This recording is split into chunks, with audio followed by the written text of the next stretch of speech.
ನಮಸ್ಕಾರ. ಏಷ್ಯಾನೆಟ್ ಸುವರ್ಣ ನ್ಯೂಸ್ನ ವಿಶೇಷ ಜಾತಕ ಫಲ ಕಾರ್ಯಕ್ರಮಕ್ಕೆ ಸ್ವಾಗತ. ನಾನು ಅಮೃತ ವರ್ಷಿಣಿ. ಈ ದಿನದ ಜಾತಕ ಫಲ ಸಂಚಿಕೆಯಲ್ಲಿ 12 ರಾಶಿಗಳ ಫಲಾಫಲ, ನೀವು ಕಳಿಸಿರುವಂತಹ ಸಂದೇಶಗಳಿಗೆ ಉತ್ತರ, ಪರಿಹಾರ, ಹಾಗೆ ಇವತ್ತಿನ ಪಂಚಾಂಗದ ವಿಶೇಷತೆಯನ್ನು ತಿಳಿಸ್ಕೊಡ್ತಾ ಹೋಗ್ತೀವಿ. ತಿಳಿಸ್ಕೊಡ್ಲಿಕ್ಕೆ ನಮ್ಮೊಟ್ಟಿಗೆ ಜ್ಯೋತಿಷಿಗಳಾದ ಶ್ರೀಕಂಠ ಶಾಸ್ತ್ರಿಗಳಿದ್ದಾರೆ. ಮೊದಲಿಗೆ ಅವರನ್ನು ಕಾರ್ಯಕ್ರಮಕ್ಕೆ ಸ್ವಾಗತಿಸಿಕೊಳ್ಳೋಣ. ಶಾಸ್ತ್ರಿಗಳೇ ನಮಸ್ತೆ, ಕಾರ್ಯಕ್ರಮಕ್ಕೆ ಸ್ವಾಗತ. ನಮಸ್ಕಾರಗಳು. ಶಾಸ್ತ್ರಿಗಳೇ, ಈ ದಿನದ ಪಂಚಾಂಗದ ವಿಶೇಷತೆ ಹಾಗೆ ಈ ದಿನ ಯಾವ ದೇವರನ್ನ ಆರಾಧನೆ ಮಾಡಿದ್ರೆ ಯಾವ ರೀತಿಯ ಫಲಗಳು ಸಿಗತ್ತೆ ತಿಳಿಸೋದಾದ್ರೆ? ಶ್ರೀ ಗುರುಭ್ಯೋ ನಮಃ. ಹರಿ ಓಂ. ಮೂರ್ತಿತ್ವೇ ಪರಿಕಲ್ಪಿತ ಶಶಿಭೃತೋ ವರ್ತ್ಮಾ ಪುನರ್ಜನ್ಮನ ಆತ್ಮೇತ್ಯಾತ್ಮವಿದಾಂ ಕೃತುಶ್ಚಯಜತಾಂ ಭರ್ತ ಅಮರಜ್ಯೋತಿಷ ಲೋಕಾನಾಂ ಪ್ರಳಯೋದ್ಭವ ಸ್ಥಿತಿ ವಿಭುಶ್ಚಾನೇಕಧಾಯ ಶರಿದೌ ವಾಚನ್ನ ಸದದಾತ್ವನೇಕ ಕಿರಣ ತ್ರೈಲೋಕ್ಯ ದೀಪೋ ರವಿಃ. ಸಮಸ್ತ ವೀಕ್ಷಕರಿಗೆ ಶುಭೋದಯ, ಶುಭ ಬೆಳಗು. ಈ ದಿನದ ಸಂದೇಶಗಳನ್ನು ಪರಿಶೀಲಿಸುವ ಪೂರ್ವದಲ್ಲಿ ಇವತ್ತಿನ ಪಂಚಾಂಗವನ್ನು ಗಮನಿಸಿಕೊಳ್ಳೋಣ. ಶ್ರೀ ಪರಾಭವನಾಮ ಸಂವತ್ಸರ, ಉತ್ತರಾಯಣ, ಗ್ರೀಷ್ಮ ಋತು, ಅಧಿಕ ಜ್ಯೇಷ್ಠ ಮಾಸ, ಕೃಷ್ಣ ಪಕ್ಷವಾಗಿದೆ. ಈ ದಿವಸ ಗುರುವಾರವಾಗಿರ್ತಕ್ಕಂಥದ್ದು. ಏಕಾದಶಿ ತಿಥಿ, ಅಶ್ವಿನಿ ನಕ್ಷತ್ರ ಇದೆ ಈ ದಿವಸ. ಗುರುವಾರದ ದಿವಸ ಏಕಾದಶಿ ಬಂದಿದೆ. ಎಷ್ಟೋ ಜನ ರಾಯರ ಸನ್ನಿಧಿಯಲ್ಲಿ ಪೂಜೆ ಮಾಡ್ತಕ್ಕಂಥವರು, ಅವರನ್ನು ಶ್ರದ್ಧೆಯಿಂದ ಪ್ರಾರ್ಥಿಸ್ತಕ್ಕಂಥವ್ರಿಗೆ ಏಕಾದಶಿ ಬಂದುಬಿಟ್ರೆ ಒಂದು ರೀತಿ ಅವರಲ್ಲಿ ಹೆಚ್ಚು ತೊಡಗಿಕೊಳ್ಳಲಿಕ್ಕೆ, ಅವರ ಅನುಸಂಧಾನವನ್ನು ಮತ್ತಷ್ಟು ಉತ್ಕಟ ಮಾಡಿಕೊಳ್ಳಲಿಕ್ಕೆ ಈ ದಿವಸ ಒಂದು ರೀತಿಯಲ್ಲಿ ಪುಣ್ಯ ಕಾಲವೇ ಆಗಿದೆ. ಮುಖ್ಯವಾಗಿ ಗುರು ಸಾನ್ನಿಧ್ಯ ದೊಡ್ಡದು. ಅಲ್ಲಿಗೆ ಹೋದ ಮೇಲೆ ನಮ್ಮ ಬುದ್ಧಿ ಮನಸ್ಸುಗಳು ಬದಲಾಗಿಬಿಡಬೇಕು. ಅಲ್ಲಿಗೆ ಹೋಗಿ ಬಂದು ಮತ್ತೆ ಅದೇ ಏನು ಚರಂಡಿಯ ವರ್ತುಲದಲ್ಲಿ ನಾವು ಸುತ್ತಾ ಇದ್ದರೆ ಮಹಿಮೆ ಕಳ್ಕೊಂಡ್ಬಿಡುತ್ತೆ. ಗುರುಸ್ಥಾನದ ಮಹಿಮೆ, ಗುರುದರ್ಶನದ ಮಹಿಮೆ ಹೊರಟೋಗುತ್ತೆ. ಎಷ್ಟೋ ಜನಕ್ಕೆ ಹಾಗಾಗುತ್ತೆ. ಹೋಗಿ ಬಂದು ಅಲ್ಲಿನ ತೀರ್ಥ ಪ್ರಸಾದಗಳನ್ನು ತೆಗೆದುಕೊಂಡು ಬಂದು ಅವರ ಉಪದೇಶವೋ ಅವರ ಆಶೀರ್ವಾದಗಳನ್ನು ತಗೊಂಡು ಬಂದ ಮೇಲೂ ಅದೇ ಹಠ, ಅದೇ ಜಿದ್ದು, ಅದೇ ಈರ್ಷ್ಯಗಳು, ಅದೇ ಕೆಟ್ಟ ಆಲೋಚನೆಗಳು ಇದ್ದರೆ ಒಬ್ಬರನ್ನು ಕಂಡ್ರೆ ಒಬ್ಬರು ಆಗದೇ ಇರತಕ್ಕಂಥದ್ದು. ಆ ಸನ್ನಿಧಾನದಲ್ಲಿ ಅಷ್ಟೇನಾ ಸಾತ್ವಿಕತೆ? ಅದು ವಿಸ್ತರಿಸಬೇಕಲ್ವ? ಹಾಗಾಗಿ ತಾನೇ ನಾವು ಹೋಗೋದು ಸನ್ನಿಧಾನಕ್ಕೆ. ಹೀಗಾಗಿ ಆ ದೃಷ್ಟಿಯನ್ನು ಮತ್ತಷ್ಟು ಹೆಚ್ಚಿಸ್ಕೊಳ್ಬೇಕು. ಒಂದು ದಿನಕ್ಕೆ ಬರಲ್ಲ, ಹೌದು. ಯಾಕೆಂದರೆ ಸ್ವಭಾವ ಅದು ಹುಟ್ಟುಗುಣ, ಸುಟ್ಟರೂ ಹೋಗಲ್ಲ ಅಂತ. ನೀವು ಬ್ರಹ್ಮ ಸಾನ್ನಿಧ್ಯವನ್ನೇ ಪಡ್ಕೊಂಡು ಬಂದರೂ ಕೂಡ ಮತ್ತದೇ ಆ ಸಾನ್ನಿಧ್ಯದಿಂದ ಹೊರಗೆ ಬಂದ ಮೇಲೆ ತಿರುಗಾದೆ ಅದೇ ಬೇರೆಯವ್ರನ್ನ ನಿಂದನೆ ಮಾಡು, ಇನ್ನೊಬ್ಬರ ಬಗ್ಗೆ ಮಾತಾಡು, ಇನ್ನೊಬ್ಬರ ಸಂಸಾರದಲ್ಲಿ ಹುಳಿ ಹಿಂಡು, ಈ ರೀತಿಯಲ್ಲೇ ಇರುತ್ತದೆ. ಇದನ್ನು ಬಿಡಬೇಕು. ಒಂದು ಸಲ ಆ ಮಹಿಮೆಯ ಸ್ಪರ್ಶವಾದ ಮೇಲೆ ಅದು ಮನಸ್ಸಿನ ಸ್ಪರ್ಶ ಅಲ್ವ, ಅಲ್ಲಿಗೆ ಹೋದರೆ ಉನ್ನತಿಯಾಗುತ್ತೆ. ಭಾವೋನ್ನತಿ ಅಂತ ಕರೀತಾರೆ. ಅದು ಉನ್ನತವಾಗಿ ವಿಸ್ತರಿಸಬೇಕು. ಜೀವನ ಪೂರ್ತಿ ನಾವು ಸಾಯುವವರೆಗೆ ಮತ್ತೊಂದು ಸಲ ಈ ಮಹಿಮೆಯ ಫಲದಿಂದಾಗಿ ನನ್ನ ಬದುಕು ಹಾಗೆ ಆಗಿಬಿಡ್ತಲ್ಲಪ್ಪ, ಅದು ಬೇಕಾಗಿದೆ ವಸ್ತುತಃ. ಸುಮ್ಮನೆ ನಾನು ಹೋದೆ, ನಾನು ಏಕಾದಶಿ ಉಪವಾಸ ಮಾಡಿದೆ, ನಾನು ಅವ್ರನ್ನ ನೋಡಿದೆ, ದರ್ಶನ ಮಾಡದೆ ಬಂದೆ, ಇವುಗಳಿಗೇನೂ ಪ್ರಯೋಜನ ಆಗೋದಿಲ್ಲ. ನಾವು ಪ್ರತಿ ದಿವಸ ಹಾಗೆ ಆ ಮಹಿಮೆಯ ಗುಣವನ್ನು ನಾವು ಸ್ಮರಣೆ ಮಾಡ್ಕೊಳ್ತಾ ನಾನು ಏನು ಮಾತಾಡ್ತಿದ್ದೀನಪ್ಪ, ಅಲ್ಲಿಗೆ ಹೋಗಿ ಬಂದಮೇಲೂ ಅವ್ರ ದರ್ಶನ ಆದಮೇಲೂ ಅವರಷ್ಟು ನನಗೆ ಪರಿಚಯ ಇದ್ದಾರಲ್ವ, ಅಷ್ಟು ಹೋದ ತಕ್ಷಣ ನನಗೊಂದು ಆಶೀರ್ವಾದ ಸಿಗ್ತಾ ಇದೆಯಲ್ಲ, ಅಷ್ಟರ ಮಟ್ಟಿಗೆ ಎಷ್ಟೋ ಜನಕ್ಕೆ ವಿ ಐ ಪಿಗಳಿರಬಹುದು, ಇನ್ಯಾವುದೋ ಸಂಪರ್ಕದ ಏರ್ಪಾಡು ಮಾಡಿಕೊಂಡು ಅಲ್ಲಿಗೆ ಹೋಗ್ತಕ್ಕಂಥದ್ದು ಈ ಥರದ್ದೆಲ್ಲ ಇದ್ದೇ ಇರುತ್ತಲ್ವ. ಅಷ್ಟು ಹೋಗಿ ಬಂದರೆ ಸಾಲದು, ಏನೇನೋ ಏನು ಇನ್ಫ್ಲೂಯೆನ್ಸ್ಗಳು ಮಾಡಿಕೊಂಡು ಗುರುದರ್ಶನಕ್ಕೋ ಮತ್ತೊಂದಕ್ಕೋ ಹೋಗಿ ಬರ್ತೀವಿ. ಆದರೆ ಹೋಗಿ ಬಂದಮೇಲೆ ಹೇಗಿರ್ತೀವಿ ಅನ್ನೋದು ಬಹಳ ಮುಖ್ಯ. ಅದು ಆ ಗುರು ಮಹಿಮೆ ಬದುಕಿನ ಪ್ರತಿಕ್ಷಣಕ್ಕೂ ಮತ್ತು ಪ್ರತಿ ದಿವಸಕ್ಕೂ ಅದು ವಿಸ್ತರಿಸಿದ್ರೆ ಬಹಳ ದೊಡ್ಡದು. ಆ ದೃಷ್ಟಿಯಲ್ಲಿ ನೀವು ಗುರುಸ್ಮರಣೆನಾದರೂ ಮಾಡಿ, ಗುರುದರ್ಶನವಾದರೂ ಮಾಡಿ, ಪ್ರಸಾದವಾದರೂ ತೆಗೆದುಕೊಳ್ಳಿ, ಗುರುಚರಿತ್ರೆಯನ್ನಾದರೂ ಪಾರಾಯಣ ಮಾಡಿ. ಪಾರಾಯಣ ಮಾಡಿದ ಮೇಲೆ ನೀವು ಅದರಿಂದ ಕಲಿತ ಪಾಠವೋ ಅಳವಡಿಸಿಕೊಂಡು ಗುಣವೋ ಇದು ಏನು, ಅದು ಬಹಳ ಮುಖ್ಯವಾಗುತ್ತೆ. ಇದರ ಬಗ್ಗೆ ಚಿಂತನೆ ಮಾಡೋಣ ಈ ಗುರುವಾರ ದಿವಸ. ಶಾಸ್ತ್ರಿಗಳೇ, ಈ ದಿನದ ಪಂಚಾಂಗದ ಬಗ್ಗೆ ತಿಳಿಸ್ಕೊಟ್ರಿ, ಗುರುವಿನ ಮಹಿಮೆಯ ಬಗ್ಗೆ, ಹಾಗೆ ಈ ದಿನದ ಏಕಾದಶಿಯ ವಿಶೇಷತೆ ಬಗ್ಗೆ ತಿಳಿಸ್ಕೊಟ್ರಿ. ಈಗ ಸಂದೇಶಗಳತ್ತ ಗಮನ ಹರಿಸೋಣ. ಮೊದಲಿಗೆ ಮೇನಕಾ, ಮೈಸೂರಿನಿಂದ. ಇವರ ಜನ್ಮ ದಿನಾಂಕ 17ನೇ ತಾರೀಕು 3ನೇ ತಿಂಗಳು 2000. ಹುಟ್ಟಿದ ಸಮಯ 2:35. ಮದುವೆ ಬಗ್ಗೆ ತಿಳಿಸಿ ಅನ್ನೋದು ಇವರ ಪ್ರಶ್ನೆ. ಮೇನಕವರ ಸಂದೇಶ ಅದು ವಿವಾಹಕ್ಕೆ ಸಂಬಂಧಿಸಿದೆ ಅಲ್ಲ. ಜಾತಕ ನೋಡೋಣ. ನೋಡಿ, ತಮ್ಮದು ಕರ್ಕಟಕ ಲಗ್ನವಾಗಿದೆ. ಲಗ್ನದಿಂದ ಸಪ್ತಮಾಧಿಪತಿ ಶನೈಶ್ಚರ ನಿಮ್ಮ ಜಾತಕದಲ್ಲಿ ನೀಚ ಸ್ಥಾನದಲ್ಲಿದ್ದಾನೆ. ನೀಚ ಸ್ಥಾನ ಗ್ರಹಗಳಿಗೆ ಸ್ವಲ್ಪ ಬಲಹೀನ ಸ್ಥಾನ ಅಂತ. ಅಲ್ಲಿದ್ದಾಗ ಗ್ರಹಗಳು ಫಲ ಕೊಡೋದ್ರಲ್ಲಿ ಸ್ವಲ್ಪ ಕಡಿಮೆ ಆಸಕ್ತಿ ತೋರೋದಿಲ್ಲ ಅನ್ನೋ ರೀತಿಯಲ್ಲಿ ಇರ್ತವೆ. ಹೀಗಾಗಿ ಮತ್ತು ಅಷ್ಟೇ ಅಲ್ಲ, ಕೇತು ಇರತಕ್ಕಂಥ ಸಪ್ತಮ ಸ್ಥಾನದಲ್ಲಿ. ಹೀಗಾಗಿ ಶನಿ ಕೇತು ಶಾಂತಿ ಬೇಕು. ಗ್ರಹಗಳು ದುರ್ಬಲವಾಗಿದ್ದಾಗ ಗ್ರಹಶಾಂತಿಯಿಂದ ನಮಗೆ ಆ ಫಲ ಒದಗುತ್ತೆ ಮತ್ತು ಯಾವುದೂ ತೊಂದರೆಗಳು ಆಗೋದಿಲ್ಲ. ಆ ರೀತಿಯ ಒಂದು ಶ್ರದ್ಧೆ ನಮ್ಮಲ್ಲಿ ಬೆಳೆದು ಬಂದಿದೆಯಪ್ಪ. ಹೀಗಾಗಿ ಶನೈಶ್ಚರ ಮತ್ತು ಕೇತು 2 ಗ್ರಹಶಾಂತಿಯನ್ನು ದಯವಿಟ್ಟು ಮಾಡಿಸಿ. ಯಾವಾಗ ಅನುಕೂಲ ಇದೆ ಅಂತಂದರೆ ನಿಮಗೆ ಅಕ್ಟೋಬರ್ ನಂತರದಲ್ಲಿ ಅವಕಾಶ ತುಂಬ ಚೆನ್ನಾಗಿದೆ. ಈಗ ವಸ್ತುತಃ ಶನಿ ಭುಕ್ತಿಯೇ ನಡೀತಾ ಇದೆ.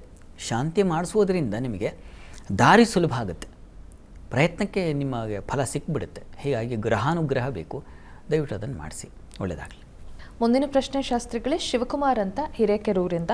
ಇವರ ಜನ್ಮ ದಿನಾಂಕ 23ನೇ ತಾರೀಕು 1ನೇ ತಿಂಗಳು 1987 ರಾತ್ರಿ 10:10. ಉದ್ಯೋಗದ ಬಗ್ಗೆ ಮತ್ತು ಸಾಲ ಆರ್ಥಿಕ ಸಮಸ್ಯೆಗೆ ಪರಿಹಾರ ತಿಳಿಸಿ ಅನ್ನೋದು ಇವರ ಪ್ರಶ್ನೆ. ಶಿವಕುಮಾರ್ ಅವರ ಪ್ರಶ್ನೆ ಒಂದು ಉದ್ಯೋಗ ಮತ್ತೊಂದು ಸಾಲಕ್ಕೆ ಸಂಬಂಧಿಸಿದಲ್ವಾ, ನೋಡೋಣ. ನೋಡಿ, ತಮ್ಮದು ಕನ್ಯಾ ಲಗ್ನವಾಗಿದೆ. ಲಗ್ನದಿಂದ ಕರ್ಮಾಧಿಪತಿ ಬುಧ ನಿಮಗೆ ಪಂಚಮದಲ್ಲಿದ್ದಾನೆ, ಮಿತ್ರ ಕ್ಷೇತ್ರದಲ್ಲಿ. ರವಿ ಯುಕ್ತನಾಗಿದ್ದಾನೆ, ಮೌಢ್ಯನಾಗೂ ಇದ್ದಾನೆ. ಇದು ತೊಂದರೆ. ಮೌಢ್ಯ ದಿವಾಕರ ಕರೈರ್ಲುಪ್ತಸ್ತು ತದ್ಭಾವಸ್ಯ ವಿನಾಶನಂ ಅಂತ ಒಂದು ಮಾತಿದೆ. ಸೂರ್ಯನ ಸಮೀಪದಲ್ಲಿ ಮಿತ್ರನೇ ಆದರೂ ಸಮೀಪಕ್ಕೆ ಬಂದಾಗ ಅದರ ರವಿ ತನ್ನ ಪ್ರಖರತೆಯಿಂದಾಗಿ ಇನ್ನೊಂದನ್ನು ತಿಂದು ಹಾಕಿಬಿಡುತ್ತೆ. ಬೃಹತ್ ಆಲದ ಮರದ ಕೆಳಗೆ ಯಾವ ಮರ ಬೆಳೆಯುತ್ತೆ ಹೇಳಿ? ಹಾಗೆ ಇದು ರವಿ ಜೊತೆಗೆ ಇನ್ನೊಂದು ಗ್ರಹ ಸೇರಿಬಿಟ್ರೆ ಅದು ಸ್ವಲ್ಪ ದೂರದಲ್ಲಿದ್ದರೆ ತೊಂದರೆ ಇಲ್ಲ, ಹತ್ತಿರದಲ್ಲಿದ್ದರೆ ಬಹಳ ಕಷ್ಟ. ಹಾಗಿದೆ. ಈ ಕಾರಣದಿಂದಾಗಿ ಕೆಲಸದಲ್ಲಿ ತೊಡಕುಗಳು ಇತ್ಯಾದಿ ಕಾಣ್ತೀವಿ. ಹೀಗಾಗಿ ನೀವು ಹತ್ತಿರದಲ್ಲಿ ಯಾವುದಾದ್ರೂ ವಿಷ್ಣು ಸನ್ನಿಧಾನ ಇದ್ದರೆ ವಿಷ್ಣು ಸನ್ನಿಧಾನಕ್ಕೆ ಅಥವಾ ನರಸಿಂಹ ಸನ್ನಿಧಾನಕ್ಕೆ ಆಗಬಹುದು. ಅಲ್ಲಿಗೆ ನೀವು ಸ್ವಲ್ಪ ಹೆಸರು ಕಾಳು ಹಾಗೂ ಗೋಧಿ, ವ್ಯಯಾಧಿಪತಿ ಜೊತೆಗಿದ್ದಾನೆ ಕರ್ಮಾಧಿಪತಿ. ಈ ಕಾರಣದಿಂದಾಗಿ ಗೋಧಿ ಮತ್ತು ಹೆಸರು ಕಾಳು ಇವೆರಡನ್ನು ಪ್ರತಿ ಬುಧವಾರ ಕೊಟ್ಟು ಬನ್ನಿ. ಕೊಟ್ಟು ನಮಸ್ಕಾರ ಹಾಕಿಯಪ್ಪ, ನನ್ನ ಈ ತೊಡಕಿನಿಂದ ಪಾರು ಮಾಡಪ್ಪ ಅಂತ ಶ್ರದ್ಧೆಯಿಂದ ಪ್ರಾರ್ಥನೆ ಮಾಡಿ. ಅದು ಉದ್ಯೋಗದಲ್ಲಿ ಬಲ ತಂದುಕೊಡುತ್ತೆ. ಇನ್ನು ಸಾಲದ ವಿಚಾರದಲ್ಲಿ ಗುರುಚರಿತ್ರೆ ಪಾರಾಯಣ ಮಾಡಿ, ಅದು ಸಾಲದಿಂದ ಮುಕ್ತರಾಗ್ತೀರ. ಎರಡಕ್ಕೂ ಪರಿಹಾರ ಇದೆ. ಶೀಘ್ರದಲ್ಲಿ ಅನುಕೂಲವೂ ಉಂಟಾಗುತ್ತೆ. ಒಳ್ಳೆಯದಾಗಲಿ. ಮುಂದಿನ ಪ್ರಶ್ನೆ ಶಾಸ್ತ್ರಿಗಳೇ, ಪ್ರವೀಣ್ ಕುಮಾರ್ ಅಂತ ಕಲಬುರಗಿಯಿಂದ. ಇವರ ಜನ್ಮ ದಿನಾಂಕ 18ನೇ ತಾರೀಕು 4ನೇ ತಿಂಗಳು 2013 ಬೆಳಗ್ಗೆ 7:35. ಶಿಕ್ಷಣದ ಬಗ್ಗೆ ತಿಳಿಸಿ ಅನ್ನೋದು ಪ್ರಶ್ನೆ. ಪ್ರವೀಣ್ ಕುಮಾರ್ ಅವರ ಪ್ರಶ್ನೆ ಅದು ಶಿಕ್ಷಣಕ್ಕೆ ಸಂಬಂಧಿಸಿದೆ. ಜಾತಕ ನೋಡೋಣ. ನೋಡಿ, ತಮ್ಮದು ಜಾತಕವನ್ನು ಪರಿಶೀಲಿಸಿದರೆ ಇದು ಮೇಷ ಲಗ್ನವಾಗಿದೆ. ಲಗ್ನದಿಂದ ದ್ವಿತೀಯದಲ್ಲಿ ಗುರು ಇದ್ದಾನೆ, ಒಳ್ಳೆಯದು. ಆದರೆ ಇದು ಹೇಗಾಗಿದೆ, ಗುರು ಇದ್ದಾನೆ, ಗುರುವಿಗೆ ಒಂದಷ್ಟು ಬೆಲೆ ಇದೆ, ಇಲ್ಲ ಅಂತಲ್ಲ. ಅದು ಶತ್ರು ಕ್ಷೇತ್ರ ಆಯಿತು, ಸ್ವಲ್ಪ ಹಿನ್ನಡೆ ಇರುತ್ತೆ. ಪಂಚಮಾಧಿಪತಿ ರವಿ ಚೆನ್ನಾಗಿದ್ದಾನೆ. ಹೀಗಾಗಿ ನೀವು ಯೋಚನೆ ಮಾಡಬೇಕಾದ್ದಿಲ್ಲ. ಹೈಯರ್ ಸ್ಟಡೀಸಿಗೆ ತುಂಬ ಚೆನ್ನಾಗಿದೆ. ಈಗ ಇನ್ನೇನು ಆಗಲೇ ನೀವು ಮುಂದಿನ ಉನ್ನತ ಶಿಕ್ಷಣಕ್ಕೆ ಹೆಚ್ಚು ದೂರ ಏನೂ ಇಲ್ಲ. ಹೀಗಾಗಿ ಹೆಚ್ಚಿನ ಅನುಕೂಲಗಳು ಉಂಟಾಗುತ್ತೆ. ಮುಂದೆ ನೀವು ಪ್ಯಾರಾಮೆಡಿಕಲ್ ಅಥವಾ ಮೆಡಿಕಲ್ ಫೀಲ್ಡಲ್ಲಿ ಆಯ್ಕೆ ಮಾಡಿಕೊಂಡ್ರೆ ತುಂಬ ಚೆನ್ನಾಗಿರುತ್ತೆ, ಚೆನ್ನಾಗಿ ಅನುಕೂಲ ಆಗುತ್ತೆ. ಗ್ರಹ ಬಲ ಚೆನ್ನಾಗಿದೆ, ರವಿ ತುಂಬ ಚೆನ್ನಾಗಿದ್ದಾನೆ ಪಂಚಮಾಧಿಪತಿ. ಹೀಗಾಗಿ ಪ್ರಯತ್ನ ಮಾಡಿ. ನಿಮ್ಮ ಪ್ರಯತ್ನಕ್ಕೆ ದೈವಾನುಕೂಲವೂ ಉಂಟಾಗುತ್ತೆ, ಅನುಕೂಲ ಆಗುತ್ತೆ. ಲಗ್ನಾಧಿಪತಿ ಪಂಚಮಾಧಿಪತಿ ಕೂಡಿದರೆ ಬಹಳ ಒಳ್ಳೆಯದು. ಹಾಗಿದೆ, ಚೆನ್ನಾಗಿದೆ. ಮೆಡಿಕಲ್ ಫೀಲ್ಡ್ ಟ್ರೈ ಮಾಡಿ, ಅಥವಾ ನೀವು IPS ಕೂಡ ಟ್ರೈ ಮಾಡ್ಬೋದು. UPSC ಎಕ್ಸಾಮ್ ತಗೊಳ್ಳಿ, ಒಳ್ಳೆಯದಾಗಲಿ. ಮುಂದಿನ ಪ್ರಶ್ನೆ ಶಾಸ್ತ್ರಿಗಳೇ, CM ತೇಜಸ್ವಿನಿ ಅಂತ ಅತ್ತಿಬೆಲೆಯಿಂದ. ಇವರ ಜನ್ಮ ದಿನಾಂಕ 19ನೇ ತಾರೀಕು 9ನೇ ತಿಂಗಳು 2004 ಬೆಳಗ್ಗೆ 10:06. ಸರ್ಕಾರಿ ಕೆಲಸ ಸಿಗುತ್ತಾ ಅಥವಾ ಖಾಸಗಿ ಕೆಲಸಕ್ಕೆ ಹೋಗಬಹುದಾ ತಿಳಿಸಿ ಅನ್ನೋದು ಪ್ರಶ್ನೆ. ತೇಜಸ್ವಿನಿ ಅವರ ಪ್ರಶ್ನೆ ಅದು ಸರ್ಕಾರಿ ನೌಕರಿ ಸಿಗುತ್ತಾ ಅಥವಾ ಖಾಸಗಿ ಹೋಗಲ್ಲ ಅಂತ ನೋಡೋಣ. ಸರ್ಕಾರಿ ನೌಕರಿ ಅಂದರೆ ಅಲ್ಲಿ ಎಷ್ಟೆಲ್ಲ ಫೆಸಿಲಿಟೀಸ್ ಸಿಗುತ್ತೆ ಅಂತಕ್ಕಂಥದ್ದು ಒಂದು ತಲೆಯಲ್ಲಿ ಕೂತ್ಬಿಟ್ಟಿರುತ್ತೆ. ನೋಡೋಣ. ನೋಡಿ, ತಮ್ಮದು ತುಲಾ ಲಗ್ನವಾಗಿದೆ. ಲಗ್ನದಿಂದ ಕರ್ಮಾಧಿಪತಿ ಚಂದ್ರ ನಿಮಗೆ ದ್ವಿತೀಯದಲ್ಲಿ ಧನಸ್ಥಾನದಲ್ಲಿದ್ದಾನೆ. ನಿಮಗೆ ಸರ್ಕಾರಿ ನೌಕರಿ ಸಿಗುವಷ್ಟು ಬಲ ಜಾತಕದಲ್ಲಿ ಕಾಣ್ತಾ ಇಲ್ಲ. ಹಾಗಂತ ನಿಮಗೆ ವೃತ್ತಿಯ ತೊಡಕೆ ಇದೆ ಅಂತ ಹೇಳಲ್ಲ ನಾನು. ಯಾಕೆಂದರೆ ಕರ್ಮಾಧಿಪತಿ ತುಂಬ ಚೆನ್ನಾಗಿದ್ದಾನೆ, ಅವನಿಗೆ ಪಕ್ಷದ ಬಲವೂ ಚೆನ್ನಾಗಿದೆ. ನವಾಂಶದಲ್ಲಂತೂ ತುಂಬ ಅವನು ತನ್ನದೇ ಅಂಶ ತೊಗೊಂಡಿದ್ದಾನೆ. ಹೀಗಾಗಿ ಸಾಧಿಸ್ತೀರಾ ನೀವು. ಸ್ವಂತವಾಗಿ ಏನಾದರೂ ಮಾಡಿ, ಚೆನ್ನಾಗಾಗುತ್ತೆ, ಅನುಕೂಲ ಆಗುತ್ತೆ. ಬೇರೆ ಪ್ರಯತ್ನಗಳಿಂದಲೇ ಬೇರೆ ಕೆಲಸ, ಖಾಸಗಿ ಉದ್ಯೋಗವೇ ನಿಮಗೆ ಹೆಚ್ಚಿನ ಅನುಕೂಲಗಳು, ಹೆಚ್ಚಿನ ಪ್ರಶಂಸೆ, ಗೌರವ, ಮನ್ನಣೆ ಇವೆಲ್ಲ ಸಿಗಲಿಕ್ಕೆ ಸಾಧ್ಯತೆ ಇದೆ. ಆದರೆ ನೀವು ಆಂಜನೇಯನ ಪ್ರಾರ್ಥನೆ ಮಾಡಬೇಕು. ಪ್ರತಿ ಶನಿವಾರ ಆಂಜನೇಯ ಸನ್ನಿಧಾನಕ್ಕೆ ಹೋಗಿ ಬನ್ನಿ. ಆಂಜನೇಯನ ಆರಾಧನೆ, ಅನುಸಂಧಾನ, ಶ್ರದ್ಧೆ ಇದು ಬಹಳ ಒಳ್ಳೆಯದು. ಅದು ನಿಮ್ಮನ್ನು ಔನ್ನತ್ಯಕ್ಕೆ ತಗೊಂಡು ಹೋಗುತ್ತೆ. ಒಳ್ಳೆಯದಾಗಲಿ. ಮುಂದಿನ ಪ್ರಶ್ನೆ ಶಾಸ್ತ್ರಿಗಳೇ, ರಾಘವೇಂದ್ರ ಕುಲಕರ್ಣಿ ಅಂತ ಅಥಣಿಯಿಂದ. ಇವರ ಜನ್ಮ ದಿನಾಂಕ 15ನೇ ತಾರೀಕು 9ನೇ ತಿಂಗಳು 1967 ಸಂಜೆ 7:30. ಉದ್ಯೋಗದ ಬಗ್ಗೆ ತಿಳಿಸಿ ಅನ್ನೋದು ಪ್ರಶ್ನೆ. ರಾಘವೇಂದ್ರ ಕುಲಕರ್ಣಿಗಳ ಪ್ರಶ್ನೆ ಉದ್ಯೋಗಕ್ಕೆ ಸಂಬಂಧಿಸಿದೆ ಅಲ್ವಾ? ಜಾತಕ ನೋಡೋಣ. ನೋಡಿ, ತಮ್ಮದು ಇದು ಮೀನ ಲಗ್ನವಾಗಿದೆ. ಲಗ್ನದಿಂದ ಕರ್ಮಾಧಿಪತಿ ನಿಮಗೆ ಷಷ್ಠದಲ್ಲಿ ದುಸ್ಥಾನದಲ್ಲಿದ್ದಾನೆ, ರವಿ ಯುಕ್ತನಾಗಿದ್ದಾನೆ. ಹೀಗಾಗಿ ಈ ಮೌಢ್ಯತೆ ಏನೂ ಇಲ್ಲ, ಯೋಚನೆ ಮಾಡಬೇಡಿ. ಈಗ ಪ್ರಸ್ತುತ ಕಾಲವನ್ನು ನೋಡೋಣ. ಈಗ ತಮಗೆ ಶನಿ ದಶೆಯಲ್ಲಿ ನಡೀತಾ ಇರತಕ್ಕಂಥದ್ದು ಈಗ ಗುರುಕಾಲ ನಡೀತಾ ಇದೆ. ಈಗ ಅನುಕೂಲ ಆಗುತ್ತೆ, ತಾವು ಆತಂಕಕ್ಕೊಳಗಾಗುವ ಅವಶ್ಯಕತೆ ಇಲ್ಲ. ನನಗನ್ಸಿದ ಮಟ್ಟಿಗೆ ನಿಮಗೆ ಒಂದು 2 ತಿಂಗಳೊಳಗೆ ಹೆಚ್ಚಿನ ಅನುಕೂಲ ಸಾಧ್ಯತೆ ಸೂಚಿಸ್ತಾ ಇದೆ. ಒಂದು ಸಲ ಸಾಧ್ಯವಾದರೆ ಗಾಣಗಾಪುರಕ್ಕೆ ಹೋಗಿ ಬನ್ನಿ. ಗಾಣಗಾಪುರ ಗುರು ದರ್ಶನ ಮಾಡಿದ್ರೆ ತುಂಬ ಒಳ್ಳೆಯದು, ಅದರಿಂದ ಹೆಚ್ಚಿನ ಅನುಕೂಲ ಆಗುತ್ತೆ. ಒಂದು ಪ್ರಯತ್ನ ಮಾಡಿ, ಒಳ್ಳೆಯದಾಗಲಿ. ಶಾಸ್ತ್ರಿಗಳೇ, ಮೊದಲ 6 ರಾಶಿಗಳ ಫಲಾಫಲ ಹೇಗಿದೆ ತಿಳಿಸ್ಕೊಡೋದಾದರೆ? 12 ರಾಶಿಗಳ ಫಲಾಫಲ ತಿಳಿಯುವ ಮುನ್ನ ಇವತ್ತಿನ ಗ್ರಹಸ್ಥಿತಿಯನ್ನು ಗಮನಿಸ್ಕೊಳ್ಳೋದಾದರೆ, ಮೇಷರಾಶಿಯಲ್ಲಿ ನಾವು ಕುಜನನ್ನು ಕಾಣ್ತಾ ಇದ್ವಿ, ವೃಷಭ ರಾಶಿಯಲ್ಲಿ ರವಿ ಇರ್ತಕ್ಕಂಥದ್ದು, ಬುಧನನ್ನು ಕಾಣ್ತಾ ಇದ್ವಿ, ಅದು ಮಿಥುನ ರಾಶಿಯಲ್ಲಿ. ಇನ್ನು ಕರ್ಕಟಕ ರಾಶಿಯಲ್ಲಿ ಗುರು ಶುಕ್ರ ಇರ್ತಕ್ಕಂಥದ್ದನ್ನು ನೋಡ್ತಾ ಇದ್ದೀವಿ. ಈ ದಿವಸ ಮಂದಿ ಕೂಡ ಅಲ್ಲೇ ಉದಯ ಆಗಿದೆ. ಇನ್ನು ಕೇತು ಇರ್ತಕ್ಕಂಥ ಸಿಂಹರಾಶಿಯಲ್ಲಿ, ರಾಹು ಇರ್ತಕ್ಕಂಥದ್ದು ಕುಂಭರಾಶಿಯಲ್ಲಿ, ಶನಿಚಂದ್ರ ಒಟ್ಟಾಗಿದ್ದಾರೆ, ಅದು ಮೀನರಾಶಿಯಲ್ಲಿ. ಹೀಗಿರುವಾಗ 12 ರಾಶಿಗಳ ಫಲಾಫಲ ತಿಳಿತಾ ಹೋಗೋಣ. ಮೊದಲಿಗೆ ಮೇಷರಾಶಿ. ಮೇಷರಾಶಿಯವರಿಗೆ ದಿವಸ ನೋಡಿ, ಬಂಧುಗಳಿಂದ ಮತ್ತು ಸ್ನೇಹಿತರಿಂದ ಮತ್ತು ಆಪ್ತರು ಅಂತ ನಿಮಗೆ ಯಾರು ಅನಿಸಿರ್ತಾರೋ ಅವರಿಂದ ಸ್ವಲ್ಪ ಮನಸ್ಸಿಗೆ ಬೇಸರ ಆಗುತ್ತೆ. ಅವರಿಂದ ಸ್ವಲ್ಪ ಖರ್ಚು, ಅವರಿಂದಾಗಿ ಅಲದಾಟ. ಎಂಥ ಪ್ರೀತಿ ಪಾತ್ರರು ಕೂಡ ಕಿರಿಕಿರಿ ಮಾಡಿದ್ರೆ ಅವ್ರ ಮೇಲೆ ಸ್ವಲ್ಪ ಕೋಪ ಬರುತ್ತೆ. ಆ ರೀತಿಯಲ್ಲಿ ಆಗುವ ಸಾಧ್ಯತೆಗಳು ಹೆಚ್ಚು. ಆತ್ಮೀಯರನ್ನು ಕಳ್ಕೊಳ್ಳೋ ಸಾಧ್ಯತೆ ಜಾಸ್ತಿ ಇದೆ ಈ ದಿವಸ. ಮತ್ತು ಕೆಲಸಗಳಲ್ಲೂ ಅಷ್ಟೇ ಸ್ವಲ್ಪ ಒತ್ತಡ, ಹೆಣ್ಣುಮಕ್ಕಳಿಗೂ ಸ್ವಲ್ಪ ಹೆಚ್ಚಿನ ಒತ್ತಡ, ಸ್ವಲ್ಪ ಮನಸ್ಸಿಗೆ ಬೇಸರದ ಘಟನೆ ನಡೆಯುವ ಸಾಧ್ಯತೆ ಇದನ್ನು ಸೂಚಿಸ್ತಾ ಇದೆ. ಮತ್ತು ನೀರಿನ ವಿಚಾರದಲ್ಲೂ ಸ್ವಲ್ಪ ಹುಷಾರಾಗಿರಿ. ನೀರಿನ ಸಮೀಪದಲ್ಲಿ ಮಳೆಯೋ ಮತ್ತೊಂದೋ ಇವುಗಳ ಬಾಧೆಯು ನಿಮಗೆ ಸ್ವಲ್ಪ ತಟ್ಟುತ್ತೆ. ಹೀಗಾಗಿ ಎಚ್ಚರಿಕೆ ಬೇಕು. ಉಳಿದ ಹಾಗೆ ಈ ದಿವಸ ಸಂಗಾತಿಯಲ್ಲಿ ಸಾಮರಸ್ಯ ಚೆನ್ನಾಗಿರ್ತದೆ. ಈ ದಿವಸ ನಿಮಗೆ ವ್ಯಾಪಾರಿಗಳಿಗೆ ಹೆಚ್ಚಿನ ಅನುಕೂಲವೂ ಚೆನ್ನಾಗಿದೆ, ಆ ಮಟ್ಟಿಗೆ ತೊಂದರೆ ಇಲ್ಲ. ಈ ದಿವಸ ನೀವು ದುರ್ಗಾ ಸನ್ನಿಧಿಯಲ್ಲಿ ಒಂದು ವಿಶೇಷ ಅಷ್ಟೋತ್ತರ ಸೇವೆ ಮಾಡಿಸೋದು ಒಳ್ಳೆಯದು. ಇನ್ನು ವೃಷಭ ರಾಶಿಯವರಿಗೆ ದಿವಸ ವೃತ್ತಿಯಲ್ಲಿ ತುಂಬ ಚೆನ್ನಾಗಿದೆ. ಹಿರಿಯರಿಂದ ಸಹಾಯ ಸಹಕಾರಗಳು ಸಿಗ್ತಕ್ಕಂಥ ಸಾಧ್ಯತೆ ಚೆನ್ನಾಗಿದೆ. ಈ ದಿವಸ ನಿಮಗೆ ಕುಟುಂಬದಲ್ಲಿ ಹೆಚ್ಚಿನ ಸೌಖ್ಯ, ಮನ್ನಣೆ, ನಿಮ್ಮ ಮಾತಿಗೆ ಒಂದು ಮೌಲ್ಯ, ಬೆಲೆ ಸಿಗ್ತಕ್ಕಂಥದ್ದು. ವಿದ್ಯಾರ್ಥಿಗಳಿಗೆ ತುಂಬ ಚೆನ್ನಾಗಿದೆ ಈ ದಿವಸ. ಜಿಪುಣತನವೂ ಇದೆ, ಸ್ವಲ್ಪ ಹೆಚ್ಚು ಖರ್ಚು ಮಾಡಲಿಕ್ಕೆ ಹಿಂಜರಿಕೆ. ಆ ರೀತಿಯಲ್ಲಿ ಎಲ್ಲ ಖರ್ಚು ಮಾಡಬೇಕಾದ ಸಂದರ್ಭದಲ್ಲೂ ಹಿಂಜರಿಬಾರ್ದು ನಾವು. ಆ ಮಟ್ಟಕ್ಕೆ ಸ್ವಲ್ಪ ಎಚ್ಚರಿಕೆ ಬೇಕು. ಮಹಾಲಕ್ಷ್ಮಿ ಪ್ರಾರ್ಥನೆ ಮಾಡಿ. ಮಿಥುನ ರಾಶಿಯವರಿಗೆ ವೃತ್ತಿಯಲ್ಲಿ ವಿಶೇಷವಾದ ಅನುಕೂಲ, ಬಲ ಇದನ್ನು ಕಾಣ್ತೀರಾ. ಹಿರಿಯರಿಂದ ಸಹಾಯ ಸಹಕಾರಗಳನ್ನು ಕಾಣ್ತೀರಾ. ಆ ಮಟ್ಟಿಗೆ ಸ್ವಲ್ಪ ಸಮಾಧಾನ ಸಿಗುತ್ತೆ ಈ ದಿವಸ. ಬುದ್ಧಿ ಚುರುಕಾಗಿರುತ್ತದೆ ಈ ದಿವಸ. ದೇಹ ಬಲವು, ಆರೋಗ್ಯ ಬಲವು ಚೆನ್ನಾಗಿದೆ ಈ ದಿವಸ. ಸ್ನೇಹಿತರು, ಬಂಧುಗಳ ಸಹಾಯ ಚೆನ್ನಾಗಿರುತ್ತದೆ. ಆತ್ಮೀಯರ ಜೊತೆಗೆ ತುಂಬ ಏನೋ ಒಂದು ಮನಸ್ಸಿಗೆ ಯಾವುದು ರಹಸ್ಯವೋ, ಯಾವುದು ಹೇಳೋಕ್ಕಾಗಲ್ವೋ ಅಂಥದ್ದನ್ನು ಹೇಳ್ಕೊಳ್ತಕ್ಕಂಥದ್ದು, ಮನಸ್ಸನ್ನು ಹಗುರ ಮಾಡ್ಕೊಳ್ತಕ್ಕಂಥ ಸಾಧ್ಯತೆ ಇದನ್ನು ಸೂಚಿಸ್ತಾ ಇದೆ ಈ ದಿವಸ.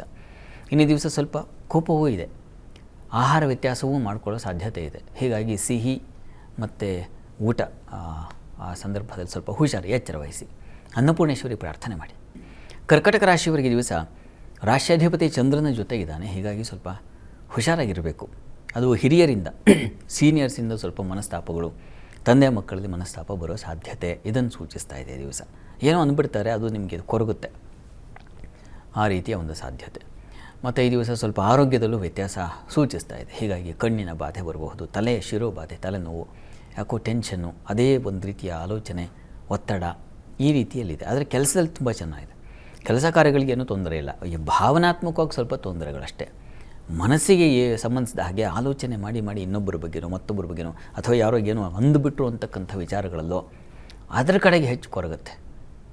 ಹೀಗಾಗಿ ಅದರಿಂದ ಹೊರಗೆ ಬರಲಿಕ್ಕೆ ನೀವು ಯಾದೇವಿ ಸರ್ವಭೂತೇಷು ಶಾಂತಿ ರೂಪೇಣ ಸಂಸ್ಥಿತ ನಮಸ್ತಸ್ಯೈ ನಮಸ್ತಸ್ಯೈ ನಮಸ್ತಸ್ಯೈ ನಮೋ ನಮಃ ಇದನ್ನು ಹೇಳ್ಕೊಳ್ಳಿ ಹೆಚ್ಚಾಗಿ. ವ್ಯಾಪಾರಿಗಳಿಗೆ ತುಂಬ ಚೆನ್ನಾಗಿದೆ, ತೊಂದರೆ ಇಲ್ಲ. ವ್ಯಾಪಾರದಲ್ಲಿ ಅನುಕೂಲ ಕಾಣ್ತೀರಾ ಈ ದಿವಸ. ಇನ್ನು ಸಿಂಹರಾಶಿಯವರಿಗೆ ಈ ದಿವಸ ನೋಡಿ, ನಿಮಗೆ ಕೆಲಸದಲ್ಲಿ ಹೆಚ್ಚಿನ ಅನುಕೂಲ ಕಾಣಬಹುದು. ಸ್ವಲ್ಪ ಪ್ರೆಷರೂ ಇದೆ, ಇಲ್ಲ ಅಂತಲ್ಲ. ಕೆಲಸದಲ್ಲಿ ಹೇಗಿದೆ ಅಂದರೆ ಅಧಿಕಾರಕ್ಕೆ ಅತಿಶಯವಾದ ಕೆಲಸ ಇದೆ, ಆದರೆ ಒತ್ತಡಪೂರ್ವಕವಾಗಿ ಆ ರೀತಿಯಲ್ಲಿರ್ತದೆ. ಹೆಚ್ಚಿನ ಪ್ರೆಷರನ್ನು ಕಾಣ್ತೀರ ಈ ದಿವಸ. ಮತ್ತು ಕೆಲಸದ ನಿಮಿತ್ತ ಅಲೆದಾಟ, ಇಲ್ಲಿಂದ ಬೇರೆ ಸ್ಥಳಕ್ಕೆ ಹೋಗೋದು, ಬೇರೆ ರಾಜ್ಯಗಳಿಗೆ ಹೋಗೋದು, ಆ ರೀತಿಯಲ್ಲಿ ಸುತ್ತಾಟ, ಕೆಲಸದ ನಿಮಿತ್ತ ಸುತ್ತಾಟ ಇದೆ. ಮತ್ತು ಈ ದಿವಸ ನಿಮಗೆ ಸ್ತ್ರೀಯರಿಗೆ ಮನೋವ್ಯಥೆ, ಮನಸ್ಸಿಗೆ ಇನ್ಸಲ್ಟ್ ಆಗ್ತಕ್ಕಂಥದ್ದು, ಯಾರ ಸಮ್ಮುಖದಲ್ಲಿ ಬೇರೆಯವರ ವಿಚಾರಗಳಿಗೋ ಅಥವಾ ಬೇರೆಯವರ ಇನ್ನೊಬ್ಬರ ಸಲುವಾಗಿ ನೀವು ಪಾಪ ಬಲಿಪಶು ಆಗಿಬಿಡ್ತಕ್ಕಂಥದ್ದು, ಆ ರೀತಿಯ ಸಾಧ್ಯತೆ ಇದೆ ಈ ದಿವಸ. ಆದರೆ ನಿಮಗೆ ವಾಗ್ಬಲ, ಮಾತಿನ ಬಲ ಚೆನ್ನಾಗಿದೆ. ಹಿರಿಯ ಬಂಧುಗಳಿಂದ ಸಹಾಯ ಸಿಗ್ತಕ್ಕಂಥ ಒಂದು ಸಾಧ್ಯತೆ ಕೂಡ ಇದೆ ಈ ದಿವಸ. ಏನೋ ತೊಂದರೆ ಸಿಕ್ಕಾಕ್ಕೊಂಡಿದ್ರೆ ಬಂಧುಗಳು ಆ ಸ್ಥಾನದಲ್ಲಿ ಇರ್ತಕ್ಕಂಥವ್ರು ನಿಮಗೆ ಸ್ವಲ್ಪ ಸಮಾಧಾನ ಮಾಡ್ತಾರೆ, ಆ ರೀತಿಯಲ್ಲಿ. ಪ್ರಾರ್ಥನೆಗೆ ಈ ದಿವಸ ನೀವು ಕೂಡ ಅಮ್ಮನವ್ರ ಸನ್ನಿಧಾನಕ್ಕೆ ಹಾಲಿನ ಅಭಿಷೇಕ ಮಾಡಿಸೋದು ಒಳ್ಳೆಯದು. ಕನ್ಯಾ ರಾಶಿಯವರಿಗೆ ಈ ದಿವಸ ವೃತ್ತಿಯಲ್ಲಿ ತುಂಬ ವಿಶೇಷವಾದ ಅನುಕೂಲಗಳನ್ನು ಕಾಣ್ತೀರಾ. ಮಾನ್ಯತೆ, ಗೌರವ ಸಿಗ್ತಕ್ಕಂಥದ್ದು, ಹೊಸ ಪ್ರಯತ್ನಗಳಿಗೆ ಅವಕಾಶಗಳು ಮತ್ತು ಬುದ್ಧಿವಂತರ ಮಾರ್ಗದರ್ಶನ ಸಿಗ್ತಕ್ಕಂಥದ್ದು, ಈ ರೀತಿಯಲ್ಲೆಲ್ಲ ತುಂಬ ಚೆನ್ನಾಗಿದೆ. ಇನ್ನು ನಿಮಗೆ ಸಂಗಾತಿಯಿಂದ ಪ್ರೀತಿ ವಿಶ್ವಾಸಗಳನ್ನು ಕಾಣ್ತೀರಾ. ಸೊ ಈ ದಿವಸ ಲಾಭಾಧಿಪತಿ ಸಪ್ತಮದಲ್ಲಿದ್ದಾಗ ಸಂಗಾತಿಯಿಂದ ಅನುಕೂಲಗಳನ್ನು ಕಾಣ್ತೀರಾ, ತೊಂದರೆ ಇಲ್ಲ. ಮತ್ತು ವ್ಯಾಪಾರಿಗಳಿಗೆ ಹೆಚ್ಚಿನ ಅನುಕೂಲ ಇದೆ. ಮತ್ತು ಬಂಧು ಮಿತ್ರರ ಸಹಾಯ ತುಂಬ ಚೆನ್ನಾಗಿರ್ತದೆ. ಪ್ರಯಾಣದಲ್ಲಿ ವಿಹಾರ, ಸಂತೋಷವನ್ನು ಕಾಣ್ತಕ್ಕಂಥದ್ದು, ಈ ರೀತಿಯಲ್ಲೆಲ್ಲ ತುಂಬ ಚೆನ್ನಾಗಿದೆ. ವಿದೇಶ ವಹಿವಾಟಿನ ಲಾಭ ಕಾಣ್ತೀರಾ, ಲಾಭದಾಯಕವಾಗಿದೆ ಈ ದಿವಸ. ಪ್ರಾರ್ಥನೆಗೆ ಇಷ್ಟ ದೇವತೆ ಆರಾಧನೆ ಮಾಡಿ. ಇನ್ನು ತುಲಾರಾಶಿಯವರಿಗೆ ಈ ದಿವಸ ಕೆಲಸದಲ್ಲಿ ಸ್ವಲ್ಪ ತೊಡಕನ್ನು ಸೂಚಿಸ್ತಾ ಇದೆ. ಕೆಲಸದಲ್ಲಿ ಶತ್ರುಗಳ ಬಾಧೆಯೋ ಅಥವಾ ಅವರಿಂದ ತೊಡಕುಂಟಾಗ್ತಕ್ಕಂತಹ ಸಾಧ್ಯತೆಯೋ ಇದನ್ನು ಸೂಚಿಸ್ತಾ ಇದೆ. ಹೀಗಾಗಿ ಹುಷಾರಾಗಿರಿ ಕೆಲಸದ ವಿಚಾರದಲ್ಲಿ. ಸಂಗಾತಿಯಲ್ಲಿ ಪ್ರೀತಿ ವಿಶ್ವಾಸ ತುಂಬ ಚೆನ್ನಾಗಿದೆ. ವ್ಯಾಪಾರಿಗಳಿಗೆ, ಯಂತ್ರೋದ್ಯಮ ಕ್ಷೇತ್ರಗಳಲ್ಲಿ ಕೆಲಸ ಮಾಡೋರಿಗೆ ತುಂಬ ಚೆನ್ನಾಗಿದೆ. ಈ ಪ್ಯಾರಾಮೆಡಿಕಲ್ ಕ್ಷೇತ್ರಗಳಲ್ಲಿ ಕೆಲಸ ಮಾಡೋರಿಗೆ ತುಂಬ ಚೆನ್ನಾಗಿದೆ. ಹೆಚ್ಚಿನ ಅನುಕೂಲಗಳು, ಲಾಭಗಳನ್ನು ಕಾಣ್ತಕ್ಕಂಥ ಒಂದು ಸಾಧ್ಯತೆ ಇದೆ. ಬಂಧುಗಳಲ್ಲಿ ತುಂಬ ಆತ್ಮೀಯ ವಿಶ್ವಾಸ, ಪ್ರೀತಿ ಇವುಗಳನ್ನು ಕಾಣ್ತೀರ ಈ ದಿವಸ. ಪ್ರಾರ್ಥನೆಗೆ ಈ ದಿವಸ ಗಣಪತಿ ಸನ್ನಿಧಾನಕ್ಕೆ ಹೋಗ್ಬನ್ನಿ. ಇನ್ನು ವೃಶ್ಚಿಕ ರಾಶಿಯವರಿಗೆ ಈ ದಿವಸ ಕೆಲಸದಲ್ಲಿ ಹೆಚ್ಚಿನ ಅನುಕೂಲ, ಸಹೋದರಿಗಳ ಸಹಕಾರ ಕಾಣ್ತೀರ. ಮಕ್ಕಳಿಂದ ಸ್ವಲ್ಪ ಮನಸ್ತಾಪ ಉಂಟಾಗುತ್ತೆ ಈ ದಿವಸ. ಮಕ್ಕಳ ವಿಚಾರದಲ್ಲಿ ತುಂಬ ಕೊರಗು, ಮದುವೆ ಆಗಲಿಲ್ವೋ, ಒಳ್ಳೆಯ ಕೆಲಸ ಸಿಗಲಿಲ್ವೋ, ಒಳ್ಳೆಯ ಎಜುಕೇಷನ್ ಸಿಗಲಿಲ್ವೋ, ಗುರು ಸಿಗಲಿಲ್ವೋ, ಈ ಥರ ಏನೋ ಒಂದು ರೀತಿಯ ಅವರ ವಿಚಾರಕ್ಕೆ ನೀವು ಕೊರಗುವ ಸಾಧ್ಯತೆ ಸೂಚಿಸ್ತಾ ಇದೆ ಈ ದಿವಸ. ಮತ್ತು ಸ್ವಲ್ಪ ಬೆನ್ನಿನ ಭಾಗದಲ್ಲಿ ನೋವಾಗ್ತಕ್ಕಂಥದ್ದು, ಬೆನ್ನಿನ ನೋವು ಇದು ನಿಮ್ಮನ್ನು ಬಾಧಿಸುತ್ತೆ. ಇದರ ಹೊರತಾಗಿ ಈ ದಿವಸ ನಿಮಗೆ ತಂದೆ ಮಕ್ಕಳಲ್ಲಿ ಸ್ವಲ್ಪ ಅಸಮಾಧಾನ, ಧರ್ಮ ಕಾರ್ಯಗಳಲ್ಲಿ ಶ್ರದ್ಧೆ ಇರೋಲ್ಲ. ಪೂಜೆ ಮಾಡೋಣ ಏನೋ ಮತ್ತೊಂದು, ಅದಕ್ಕೆ ಆಸಕ್ತಿ ಹೊರಟೋಗುತ್ತೆ. ಇದಕ್ಕೇನು ಆಸಕ್ತಿ ಬೆಳೆಸ್ಕೊಳ್ಳಿಕ್ಕೇನು ಮಾಡಬೇಕು? ಇದಕ್ಕೆ ಗಣಪತಿ ಪ್ರಾರ್ಥನೆ ಮಾಡಿ, ಗಣಪತಿಯಿಂದ ಬುದ್ಧಿ ಬದಲಾಗುತ್ತೆ. ಇನ್ನು ಧನುರಾಶಿಯವರಿಗೆ ವೃತ್ತಿಯಲ್ಲಿ ತುಂಬ ಚೆನ್ನಾಗಿದೆ. ಹೆಚ್ಚಿನ ಅನುಕೂಲ, ಸಹಕಾರಗಳು ಸಿಗ್ತಕ್ಕಂಥದ್ದು, ಸಹೋದ್ಯೋಗಿಗಳಿಂದ ಹೆಚ್ಚಿನ ಅನುಕೂಲ ಉಂಟಾಗ್ತಕ್ಕಂಥ ಸಾಧ್ಯತೆ ಇದನ್ನು ಸೂಚಿಸ್ತಾ ಇದೆ. ಮತ್ತು ಮುಖ್ಯವಾಗಿ ಈ ದಿವಸ ತಾಯಿ ಬಂಧುಗಳಲ್ಲಿ ಸಣ್ಣ ಪುಟ್ಟ ಪ್ರಮಾಣದ ಒಂದು ಮನಸ್ತಾಪ ಸೂಚಿಸ್ತಾ ಇದೆ. ಅಷ್ಟಮಾಧಿಪತಿ ಚಂದ್ರ ಸುಖ ಸ್ಥಾನದಲ್ಲಿದ್ದಾನೆ ಶನಿ ಜೊತೆಗೆ. ಹೀಗಾಗಿ ಬಂಧುಗಳೇನೋ ಅಂದುಬಿಟ್ರು ಅಥವಾ ಅವರ ಕುರಿತ ಒಂದು ಬೇಡದ ಸಲ್ಲದ ಮಾತುಗಳು, ಮನಸ್ತಾಪಗಳು ಬರೋ ಸಾಧ್ಯತೆ ಇದೆ. ಕೃಷಿಕರಿಗೆ ಸ್ವಲ್ಪ ಹಿನ್ನಡೆ, ಕಾರ್ಯ ವಿಳಂಬಗಳಾಗ್ತಕ್ಕಂಥ ಸಾಧ್ಯತೆ ಸೂಚಿಸ್ತಾ ಇದೆ. ಈ ದಿವಸ ನೀವು ತಪ್ಪದೆ ಆಂಜನೇಯನ ಪ್ರಾರ್ಥನೆ ಮಾಡಿಕೊಳ್ಳಿ.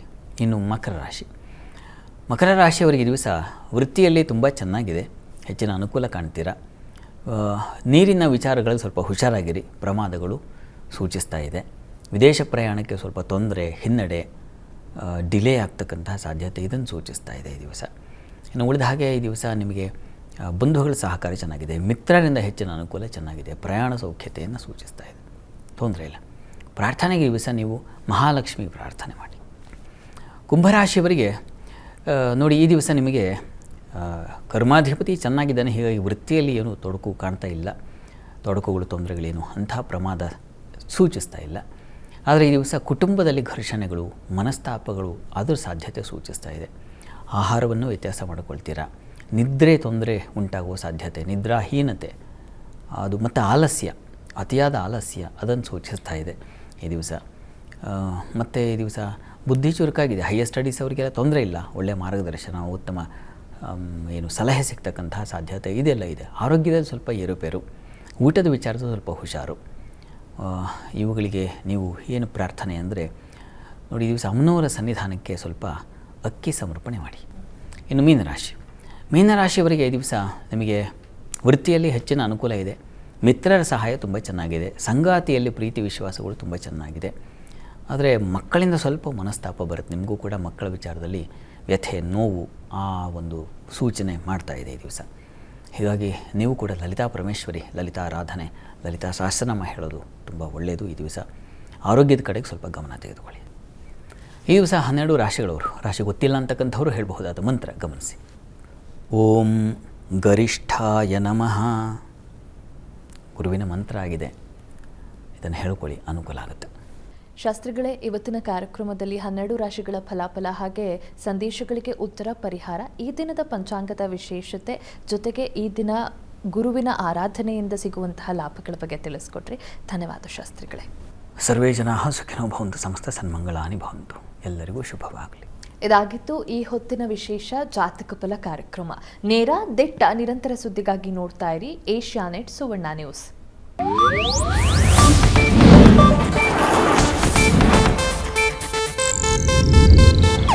ಇದು ಏಷ್ಯಾನೆಟ್ ನ್ಯೂಸ್ ನೆಟ್ವರ್ಕ್ ಪ್ರಸ್ತುತಿ.